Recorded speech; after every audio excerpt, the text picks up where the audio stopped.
నమస్తే మన హైదరాబాద్ కు స్వాగతం. ముందుగా ప్రధాన అంశాలు. రోబోటిక్ సర్జరీలో నిమ్స్ వైద్యుల ఘనత. 3 ఏళ్లలోనే 1000 ఆపరేషన్లు చేసిన డాక్టర్లు.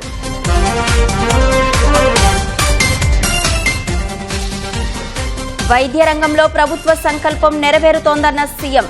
రికార్డు సాధించిన నిమ్స్ బృందానికి అభినందనలు. నిరుద్యోగుల ఆవేదన సర్కారుకు పట్టడం లేదన్న కేటీఆర్. ఉద్యోగాలపై మాట్లాడే అర్హత బీఆర్ఎస్ కు లేదన్న బల్మూరి. ప్రగతి నగర్లో మచ్చుకైనా కానరాని ప్రగతి. మౌలిక సదుపాయాలు లేక వెలవెలపోతున్న డివిజన్. మైనర్లకు వాహనాలు ఇవ్వద్దంటున్న పోలీసులు. ఇస్తే జైలుకే పంపిస్తామని హెచ్చరికలు. అంగరంగ వైభవంగా ఉజ్జయిని అమ్మవారి ఊరేగింపు. అంబారీపై భక్తులకు దర్శనమిచ్చిన మహంకాళి.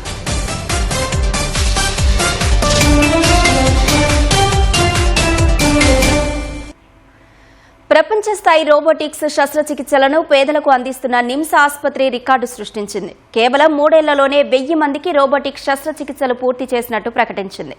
2023 ఆగస్టు 7న మొట్టమొదటి రోబోటిక్ శస్త్రచికిత్స నిర్వహించగా ఇవాళ్టికి 1000 శస్త్రచికిత్సలు పూర్తి చేసినట్టు వివరించింది. ఇందులో యూరాలజీ విభాగం 590, సర్జికల్ గ్యాస్ట్రో ఎంట్రాలజీలో 248, సర్జికల్ అంకాలజీ విభాగంలో 162 శస్త్రచికిత్సలు నిర్వహించింది. గత 3 ఏళ్లలో ఏడాది వయసున్న వారి నుంచి 80 ఏళ్ల వయసు వారి వరకు రోబోటిక్ విధానంలో చికిత్స చేస్తున్నట్టు నిమ్స్ డైరెక్టర్ డాక్టర్ రాహుల్ దేవరాజ్ చెప్పారు. క్లిష్టమైన రాడికల్ ప్రొస్టెక్టమీలు సహా 5గురికి అవయవ మార్పిడి శస్త్రచికిత్సలను రోబోటిక్ విధానంలో నిర్వహించినట్టు నిమ్స్ డైరెక్టర్ తెలిపారు. ఇందులో దాదాపు 90% శస్త్రచికిత్సలు ఆరోగ్యశ్రీ, సీఎంఆర్ఎఫ్ పథకాల కింద పూర్తిగా ఉచితంగా చేసినట్టు వివరించారు. ప్రభుత్వ రంగంలో ఈ తరహా రోబోటిక్ శస్త్రచికిత్సలు చేస్తే ఆర్థిక స్తోమత లేని వారికి సైతం నాణ్యమైన సేవలు అందించగలమని డాక్టర్ రాహుల్ దేవరాజ్ చెప్పారు.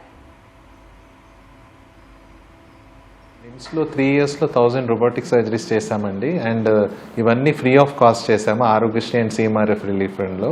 అండ్ ఈ ఏజ్ గ్రూప్ అంటే 9 months ఏజ్ నుంచి 80 to 83 years వాళ్ళకి చేశాము. దీంట్లో అన్ని cancer patients, non cancer, transplantation అన్నీ చేశాము. అండ్ దీంట్లో చాలా గవర్నమెంట్ సపోర్ట్ చాలా ఉందండి. I want to thank honourable CM Revanth Reddy garu and honourable health minister Damodar Rajanarasimha garu. And వాళ్ళు ఎప్పుడు బాగా చేయాలి, ఇంకా సపోర్ట్ ఇస్తాము. పువర్ పేషెంట్స్కి ఇంకా అన్ని క్లాస్ ఆఫ్ పేషెంట్స్ని మనం అడ్రస్ చేయాలని ఎప్పుడు ఇచ్చారు. అండ్ ఈ 1000 కాదు, ఇంకా దీన్ని ముందుకు తీసుకెళ్ళి ఇంకా నంబర్ పెంచి ఇంకా బాగా సర్వీస్ చేయాలని robotic surgeries, non robotic surgeries అన్ని నిమ్స్లో ఇంకా బలోపేతం చేయాలని ఉంది. అండ్ ఏ పేషెంట్ అయినా మీరు హ్యాపీగా రావచ్చు. అండ్ ఇక్కడ సర్జరీలైనా ఏ ట్రీట్మెంట్ అయినా బాగా తీసుకోవచ్చు. సో ఇంకా ఎక్స్పాన్షన్ ప్రాజెక్ట్ కూడా వస్తుందండి. దీంతో ఇంకా బెడ్ స్ట్రెంత్ కూడా పెరుగుతుంది. అండ్ ఇంకా సేవలు ఇంకా ముమ్మరం అవుతాయి.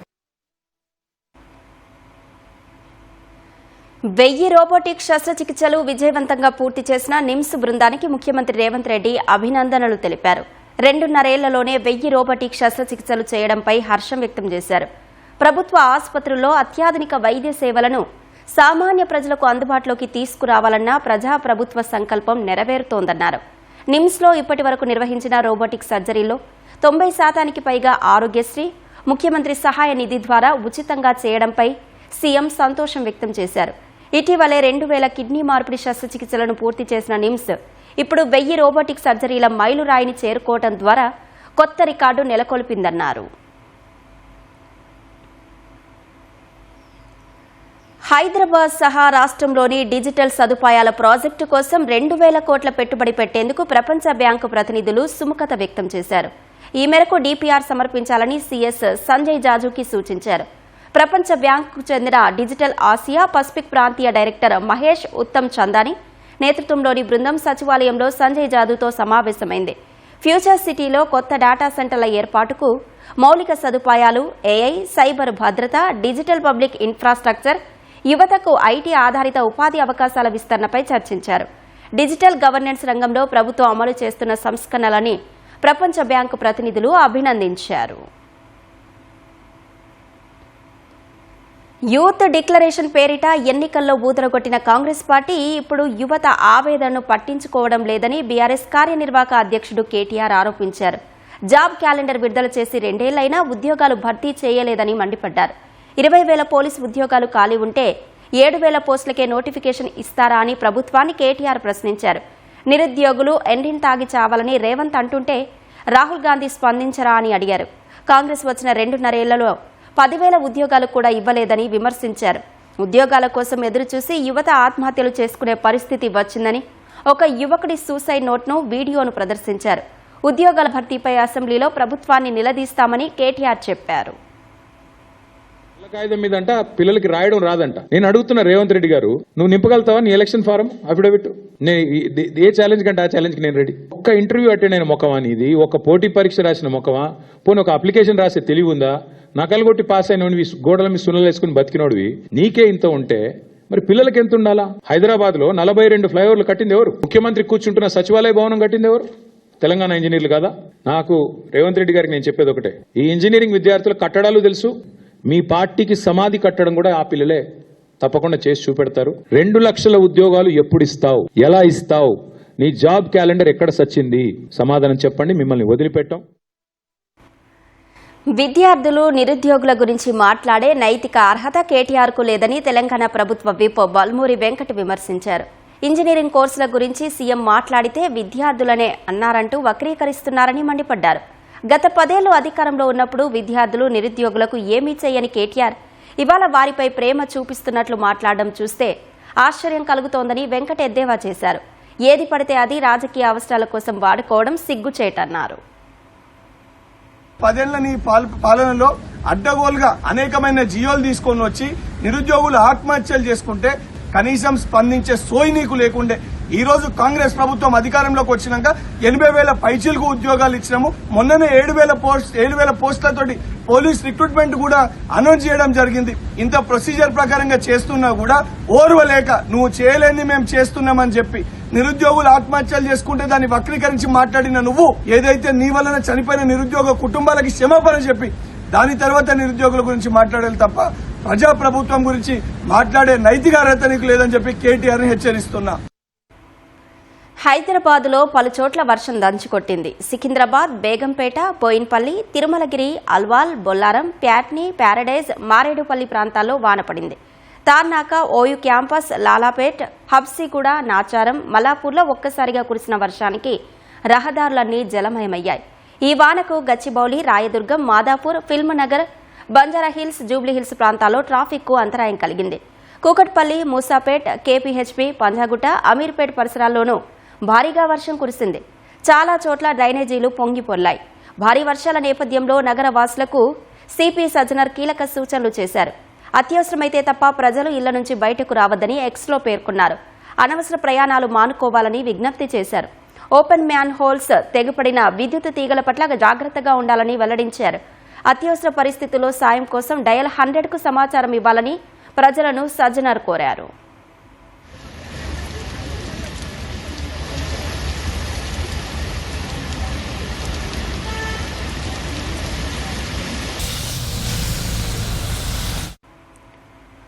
కుత్బుల్లాపూర్లోని అక్రమ నిర్మాణాలపై రెవెన్యూ అధికారులు ఉక్కుపాదం మోపారు. సూరారంలోని సర్వే నెంబర్ 49/6లో తాత్కాలిక నిర్మాణాలను అధికారులు కూల్చివేశారు. ఈ భూమిని ప్రభుత్వం దిల్ సంస్థకు కేటాయించగా ఇందులో కొద్ది కాలంగా గుడిసెలు, తాత్కాలిక షెడ్లు, గదులు తదితర నిర్మాణాలు చేపట్టారని రెవెన్యూ అధికారులకు ఫిర్యాదులు వచ్చాయి. ఈ మేరకు అక్రమ నిర్మాణాలను కూల్చిన అధికారులు ఎలాంటి అవాంఛనీయ ఘటనలు జరగకుండా పోలీసులు బందోబస్తు ఏర్పాటు చేశారు. ట్రైనీ ఐపీఎస్ ఉదయ్ కృష్ణారెడ్డిని 7 రోజుల పోలీస్ కస్టడీకి కోరుతూ కోర్టులో పిటిషన్ దాఖలు చేశారు. ఈ కేసులో కీలక ఆధారాలు సేకరించిన అత్తాపూర్ పోలీసులు ఉదయ్ కృష్ణారెడ్డి సెల్ ఫోన్, ల్యాప్టాప్ను ఫోరెన్సిక్ పరీక్షల కోసం పంపించారు. ఇన్స్టాగ్రామ్లో పరిచయమైన మరో యువతికి ఉదయ్ పెళ్లి ప్రతిపాదన చేసినట్లు విచారణలో తేలింది. తొలుత నిరాకరించిన యువతి అనంతరం ఉదయ్పై ఆసక్తి పెంచుకున్నట్లు సమాచారం. ఉదయ్ గదిలో లభించిన లేఖలు ఆ యువతి రాసినవేనని పోలీసులు గుర్తించారు. సంబంధిత యువతి స్టేట్మెంట్ ఇప్పటికే రికార్డు చేశారు. ఆర్థిక లావాదేవీల కోణంలోనూ దర్యాప్తు చేస్తున్నారు. పోలీస్ కస్టడీ పిటిషన్పై రేపు విచారణ జరగనుంది.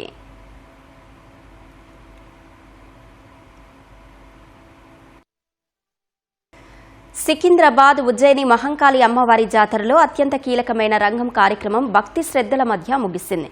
మాతంగి స్వర్ణలత పచ్చికుండపై నిలబడి అమ్మవారి భవిష్యవాణిని వినిపించారు. అనంతరం వైభవంగా సాగిన అమ్మవారి ఊరేగింపులో వేలాది మంది భక్తులు పాల్గొన్నారు. పలహార బండ్లు, తొట్టెలు ఊరేగింపుతో అమ్మవారి 15 రోజుల ఆషాఢ ఉత్సవాలు ముగుస్తాయి. సికింద్రాబాద్ ఉజ్జయిని మహంకాళి బోనాల జాతర వైభవంగా జరుగుతోంది. భారీగా తరలివచ్చిన భక్తులు అమ్మవారికి బోనాలు, ఒడిబియ్యం సమర్పించి మొక్కులు చెల్లించుకుంటున్నారు. పచ్చికుండపై నిలబడి భవిష్యవాణి వినిపించిన స్వర్ణలత ఈ ఏడాది రాష్ట్రంలో కుంభవృష్టిగా వర్షాలు పడి ప్రజలు వరదల్లో కొట్టుకుపోతారని హెచ్చరించారు. అగ్ని ప్రమాదాలు కూడా జరుగుతాయని చెప్పారు. కొన్నేళ్లుగా విగ్రహ ప్రతిష్ఠ చేయమని కోరినా చేయలేదని ఆగ్రహం వ్యక్తం చేశారు. 6 మాసాల్లో విగ్రహ ప్రతిష్ఠ చెయ్యాలని, లేదంటే ప్రాణ నష్టం కలిగిస్తానని హెచ్చరించారు.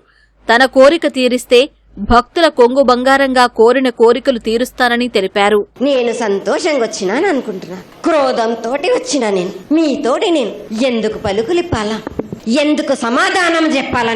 మీరు మాత్రం నా మాట ఏమైనా ఆచరిస్తుర్రా? లేదు కదా. మీరు అడిగిన దానికి నేను ఎందుకు సమాధానం చెప్పాలి? 7 2 మాసాలు అయిపోయింది, 2 వర్షాలు కూడా అయిపోయింది. నా విగ్రహ ప్రతిష్ఠ చేస్తానని మాట తీసుకుంటున్నారు గాని మీరు మాత్రం చెయ్యట్లేరు. మీరు కానీ నా ఆగ్రహానికి మీరు గురి అవుతున్నారు. ఇప్పుడు మాత్రం నేను మీ మాట ప్రకారమే 7 నేను సంతోషంగా ఆనందంగా సరిపెట్టుకుంటున్నాను. నా బాలవచలందరినీ ఏ ఆపద వచ్చినా నేను కాపాడుతున్నా, నేను ఏ ప్రమాదాలు వచ్చినా గాని కాపాడుతున్నా. మీరు మాత్రం నా మాటకు మాత్రం ఆచరించట్లేరు. నేను ప్రజలందరికీ అమ్మవారి ఆశీస్సులు ఉన్నాయని, రాష్ట్రంలో సమృద్ధిగా వర్షాలు కురుస్తాయని రంగంలో అమ్మవారు వెల్లడించారని హైదరాబాద్ ఇన్ఛార్జి మంత్రి పొన్నం ప్రభాకర్ చెప్పారు. నిరంతరం అమ్మవారి సేవలో ఉండే జోగినిలు ఈసారి అసంతృప్తికి గురికావడం బాధాకరమని పేర్కొన్నారు. జోగినిలకు గుర్తింపు కార్డులు అందించే అంశాన్ని సీఎం రేవంత్ రెడ్డితో మాట్లాడి పరిశీలిస్తామని మంత్రి తెలిపారు. లాల్ దర్వాజా బోనాల్లో జోగినిల కోసం తగు ఏర్పాట్లు చేస్తామని హామీ ఇచ్చారు. భక్తులు భారీగా రావడం వల్లే నిన్న అపశృతి జరిగిందన్నారు. భవిష్యత్తులో ఇలాంటి ఘటనలు పునరావృతం కాకుండా చర్యలు తీసుకుంటామని చెప్పారు. ఉజ్జయిని మహంకాళి అమ్మవారి దగ్గర జరిగినటువంటి భవిష్యవాణి రంగంలో భవిష్యత్తు కాలంలో తెలంగాణ రాష్ట్రంలో సమృద్ధి వర్షాలు పడతాయని, మనం వాటన్నిటిని నీటి సంరక్షణ చేసుకుని ముందుకు పోవాలని, ఆ అమ్మవారి ఆశీర్వచనం అందరిపై ఉంటుందని, అదే సందర్భంలో అమ్మవారి విగ్రహ ప్రతిష్టకు సంబంధించి చాలా కాలంగా పెండింగ్ ఉన్న అంశాన్ని కూడా ఈ సందర్భంలో చెప్పడం జరిగింది. తప్పకుండా ప్రభుత్వం ప్రజలందరూ సంక్షేమంగా ఉండాలని, తెలంగాణ సాంప్రదాయం ఆచారాలకు ప్రతీక అయినటువంటి ఆషాఢ మాస బోనాలను ప్రభుత్వం తరఫున అన్ని రకాల ఏర్పాట్లను, భక్తులకు సంబంధించినటువంటి అన్ని రకాల అంశాల పట్ల అత్యంత ప్రాధాన్యత తీసుకొని చేస్తూ ఉంది. భవిష్యత్తులో శివశక్తులు జోగిళ్లకు సంబంధించి వారి అమ్మవారి భక్తులకు వారు ఈ రోజు వారి యొక్క దైవికంగా సమర్పించే బోనాల పట్ల ఎక్కడ ఇబ్బంది ఉండకుండా వారు చేసే ప్రయత్నం జరుగుతుంది. రంగం కార్యక్రమం అనంతరం అమ్మవారి అంబారి ఊరేగింపు ఘనంగా జరిగింది. కర్ణాటక నుంచి తీసుకొచ్చిన 34 ఏళ్ల లక్ష్మి అనే ఏనుగుపై అమ్మవారి పటాన్ని పెట్టి ఊరేగించారు. ఈ ఊరేగింపులో వేలాది మంది భక్తులు పాల్గొన్నారు. అమ్మవారి వేషాలు వేసుకుని ప్రత్యేక నృత్యంతో ఘనంగా ఊరేగింపు జరిగింది.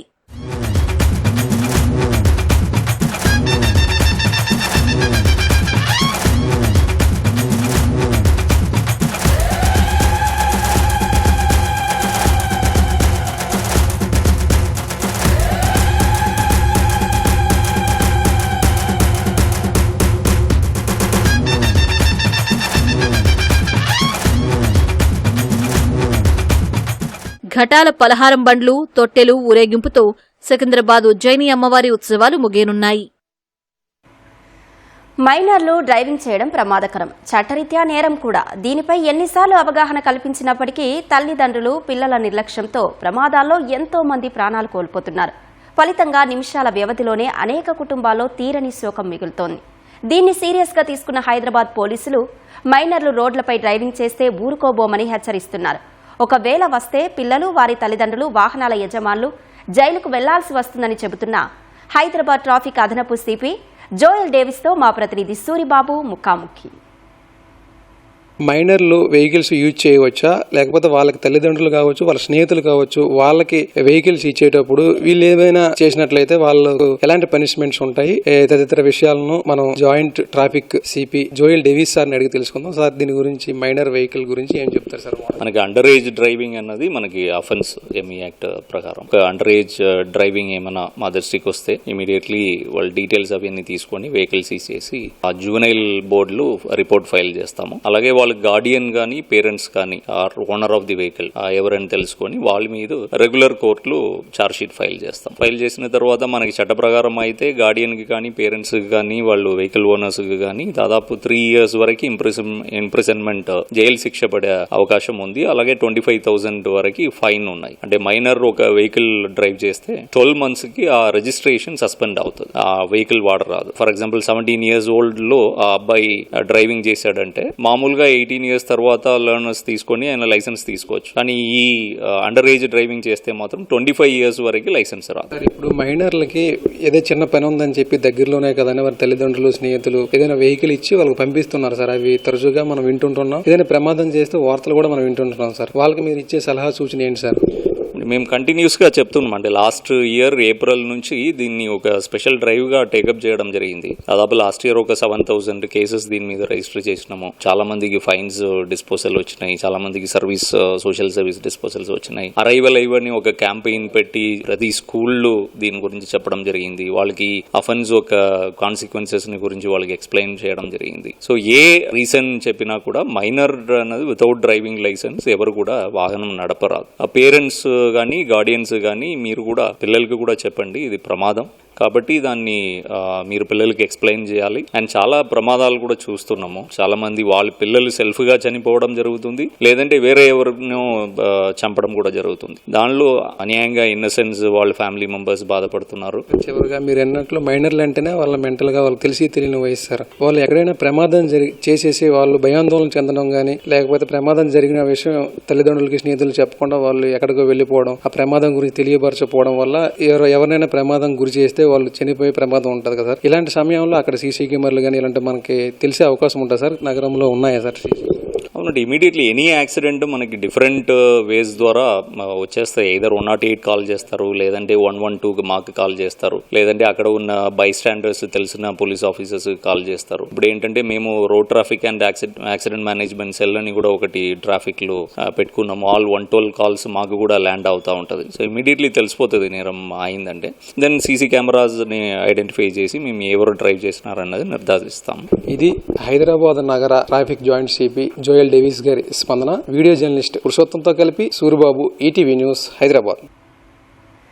జేఎన్టీయూ హైదరాబాద్లో రిజిస్ట్రార్ నియామక వ్యవహారంలో వైస్ ఛాన్సలర్కు మద్దతుగా విద్యార్థులు, విద్యార్థి సంఘాలు నిలిచాయి. బీఆర్ఎస్వీ, ఏబీవీపీ ఆధ్వర్యంలో విద్యార్థులు తరగతులను బహిష్కరించి నిరసన వ్యక్తం చేశారు. స్టాండ్ విత్ వీసీ అంటూ నినాదాలు చేస్తూ ర్యాలీ తీశారు. రిజిస్ట్రార్ నియామకంలో ప్రభుత్వం జోక్యం చేసుకోవడాన్ని వ్యతిరేకించిన విద్యార్థి నేతలు విశ్వవిద్యాలయ స్వయం ప్రతిపత్తిని కాపాడాలని డిమాండ్ చేశారు. హయత్ నగర్ మండలంలోని ముదిరాజు కాలనీలో భూ వివాదం ఉద్రిక్తతకు దారితీసింది. ప్రభుత్వం పేదల భూములను స్వాధీనం చేసుకోవడం ఆపాలని డిమాండ్ చేస్తూ రైతులు ఆందోళన చేపట్టారు. గతంలో ప్రభుత్వం రైతులకు పట్టాలు ఇవ్వగా తర్వాత కొందరు రైతులు ఆర్థిక ఇబ్బందులతో వాటిని పేదలకు విక్రయించినట్టు తెలిపారు. ఇప్పుడు ఆ భూములను ప్రభుత్వం తిరిగి స్వాధీనం చేసుకునే ప్రయత్నం చేస్తోందని బాధితులు ఆరోపిస్తున్నారు. ఈ అంశంపై స్పందించిన ఆర్డీఓ ఆ భూములు ప్రభుత్వానివేనని తెలిపారు. రైతులకు ఎలాంటి చట్టబద్ద హక్కులు లేవన్నారు. మొత్తం 74 ఎకరాలను ప్రభుత్వ హౌసింగ్ స్కీమ్ కోసం కేటాయించినట్లు వెల్లడించారు. రైతుల నుంచి ఫిర్యాదులు వస్తే వాటిని ప్రభుత్వ దృష్టికి తీసుకెళ్తామని ఆర్డీఓ హామీ ఇచ్చారు. చీటీల పేరుతో స్థానికులను నమ్మించిన దంపతులు 2 కోట్ల రూపాయలతో ఉడాయించిన ఘటన సైబరాబాద్ కమిషనరేట్ పరిధి అమీన్పూర్లో జరిగింది. అమీన్పూర్ బీఎస్ఆర్ కాలనీకి చెందిన శిరీష, ఆమె భర్త సాంబ శివరావు 10 ఏళ్ల నుంచి బట్టల వ్యాపారం చేస్తున్నారు. అందరితో పరిచయం పెంచుకున్న వారు చీటీలు నిర్వహించేవారు. ఇలా Raghavendra colony, BHL township, symphony colony వాసుల వద్ద చీటీల పేరుతో పెద్ద మొత్తంలో డబ్బు కట్టించుకున్నారు. 2.5 కోట్ల పైన వసూలు చేసిన ఆ దంపతులు డబ్బులు అడిగితే ఇల్లు అమ్మేసి రాత్రికి రాత్రే ఉడాయించారని చీటీలు కట్టిన వారు పోలీసులకు ఫిర్యాదు చేశారు. ఈ ఫిర్యాదుపై కేసు నమోదు చేసిన అమీన్పూర్ పోలీసులు శిరీష, సాంబశివరావు కోసం గాలిస్తున్నారు. ప్రగతి నగర్ డివిజన్ ఒకప్పుడు ఉత్తమ గ్రామ పంచాయతీగా వెలుగొందిన ప్రాంతం ఇప్పుడు అభివృద్ధి కరవై అడుగడుగునా సమస్యలు తాండవిస్తున్నాయి. సైబరాబాద్ మున్సిపల్ కార్పొరేషన్లో విలీనమైన ఇబ్బందులు మాత్రం తీరలేదు. ఒకప్పుడు పారిశుద్ధ్యం, పచ్చదనం, ప్రజాపాలనలో ఆదర్శంగా నిలిచిన ప్రగతి నగర్ నేడు అధ్వానంగా మారిపోయింది. అప్పుడు కలకలలాడిన గ్రామం ఇప్పుడు కనీస మౌలిక వసతులు లేక విలవిల్లాడుతోంది. అభివృద్ధి ఒక అందని ద్రాక్షలా మారిన ప్రగతి నగర్ డివిజన్పై స్పెషల్ ఫోకస్.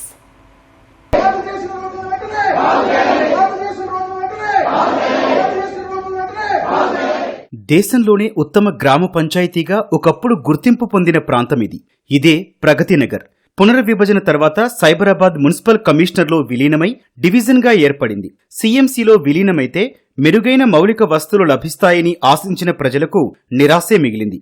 ప్రధాన రహదారులు దెబ్బతిని రోడ్లపై గుంతలేర్పడ్డాయి. కొన్ని కాలనీలలో డ్రైనేజీ వ్యవస్థ సరిగా లేక వర్షపు నీరు నిల్వ ఉండటంతో దుర్గంధం వ్యాపిస్తోంది. ప్రగతినగర్ చెరువును శుభ్రపరిచే పనులు చేపట్టినప్పటికీ వెలికి తీసిన గుర్రపు డెక్క వల్ల తీవ్రంగా దుర్వాసన వెదజల్లుతోంది. దీంతో దోమలు, ఈగలు పెరిగిపోయి పిల్లలు, వృద్ధులు వ్యాధుల బారిన పడుతున్నారు. వీధి దీపాల నిర్వహణ సరిగ్గా లేక రాత్రివేళల్లో ప్రమాదాలు జరుగుతున్నాయని స్థానికులు వాపోతున్నారు. ఒకప్పుడు పారిశుధ్యం, పచ్చదనంలో అవార్డు పొందిన ప్రాంతం ఇప్పుడు అభివృద్ధిలో వెనకబడిందని స్థానికులు చెబుతున్నారు. ఇప్పుడు ఏదైతే ప్రగతి నగర్ ఉందో ఒకప్పుడు గ్రామ పంచాయతీగా ఉన్నప్పుడు 2020 కంటే ముందు భారతదేశంలోనే ఉత్తమ గ్రామ పంచాయతీగా పేరుగాంచిన కాలనీ, పేరుగాంచిన గ్రామంగా ఉండేది. ఎప్పుడైతే మనోళ్ళు నిజాంపేట మున్సిపల్ కార్పొరేషన్, ఆ తర్వాత ఇప్పుడు సైబరాబాద్ కార్పొరేషన్లో కలిపిరో అప్పటి నుంచి అభివృద్ధికి నోచుకోలేదు. అండర్ గ్రౌండ్ డ్రైనేజీలు మొత్తం లీక్ అవ్వడం, సీసీ రోడ్లు మొదలు వెలగడం, పార్కుల పరిశుభ్రం, ఆట వస్తువులు వీటిపైన దృష్టి పెట్టాలని చెప్పేసి కోరుకుంటున్నాం.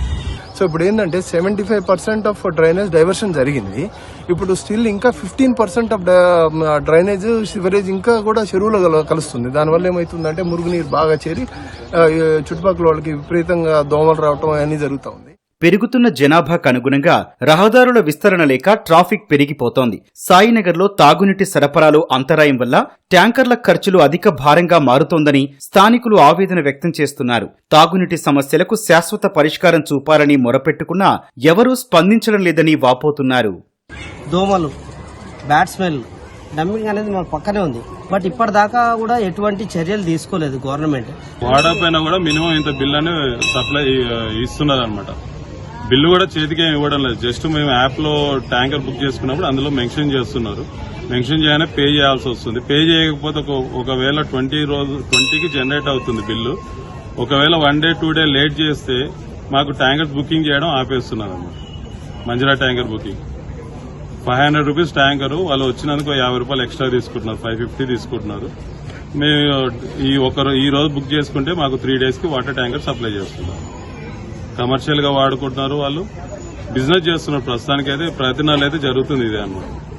ఉత్తమ గ్రామ పంచాయతీగా ఉన్న ప్రగతి నగర్ను అభివృద్ధి చేసి తిరిగి పూర్వ వైభవం తీసుకురావాలని స్థానికులు కోరుతున్నారు.